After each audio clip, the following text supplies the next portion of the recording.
Skills, I'm Hailey Brooks, and today I'm going to share 5 easy steps to master speaking in English. I have a friend called Martin who understands English really well. He has an impressive vocabulary and he can quote song lyrics and lines from movies in perfect English.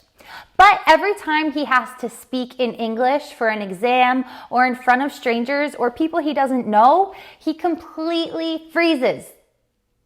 He makes mistakes and speaks slowly and awkwardly. The other day he came to me and asked me what he could do to improve his speaking skills. I thought it over and I came up with these 5 steps that everyone can use starting immediately to master speaking in English. If you've ever been in a similar situation, then this video is for you. By the way, if you find this video helpful, you'll probably also like our free training, Improve Your Accent in 7 minutes. Use the link in the description to go check it out. Number 1, speaking is not a solo activity. Reading and listening are passive activities. Even writing is pretty passive because you have time to think about how you want to express yourself. Speaking, on the other hand, is active. You may be able to stay in your comfort zone when it comes to listening, reading, and writing. Speaking pushes you out of your comfort zone for a reason. It's not a solo activity.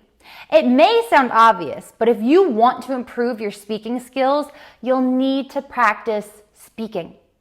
And you'll need to do it with other people. It's important to find other people to practice speaking with. You might connect with other English learners or join a language exchange group. You may connect online or in person. The main thing is to have actual conversations with real people. It's natural to feel nervous when it comes to speaking. You don't know what the person you're talking to is going to say next, and you may be unsure of how to respond, or worried that you might make a mistake and they won't understand you. That's why the next point is vitally important. Number 2, push your comfort zone. Learn to be uncomfortable sometimes. Learning a new language is hard.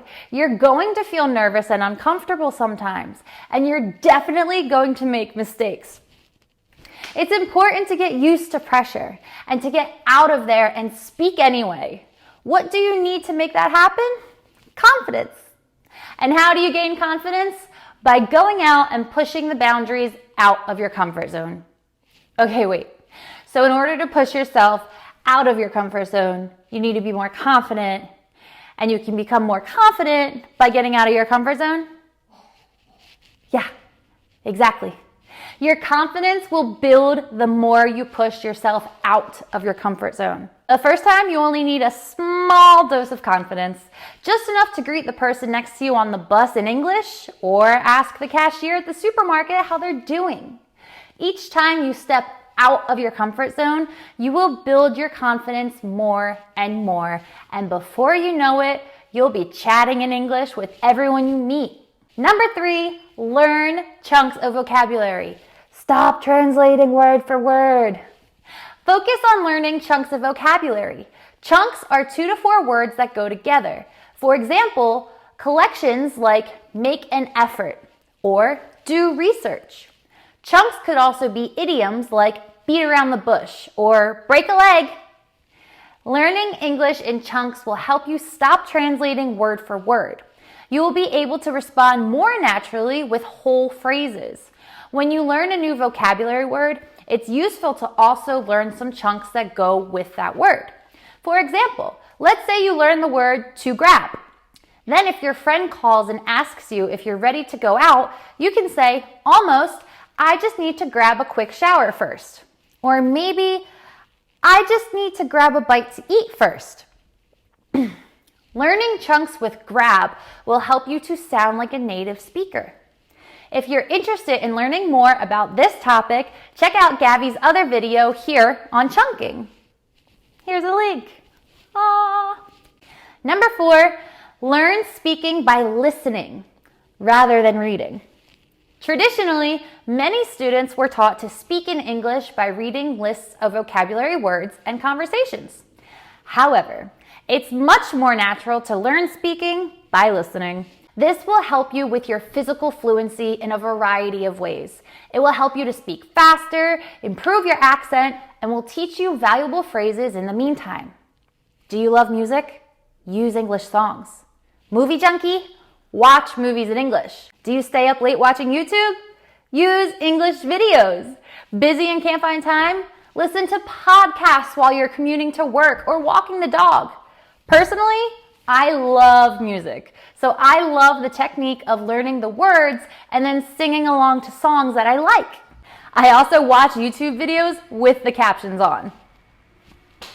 I also know a lot of people who say that playing video games in English with other players from around the world has been the main way that they learn English. Learning English doesn't have to be done with a textbook or sitting at a desk. You can relax in the evenings while watching your favorite TV shows in English. If you have trouble understanding, use English subtitles. You can always pause and repeat sections too.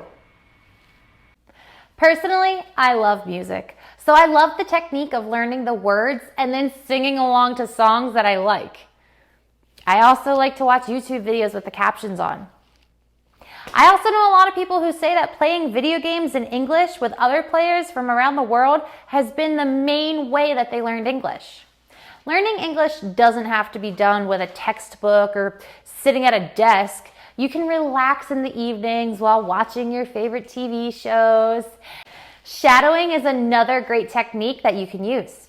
It's best to start with a short piece of audio, like a clip from one of your favorite English movies. Listen to it once all the way through. Then pause, and after every sentence, repeat what the speaker said, word for word. Doing your best to match the speaker's rhythm and annotation.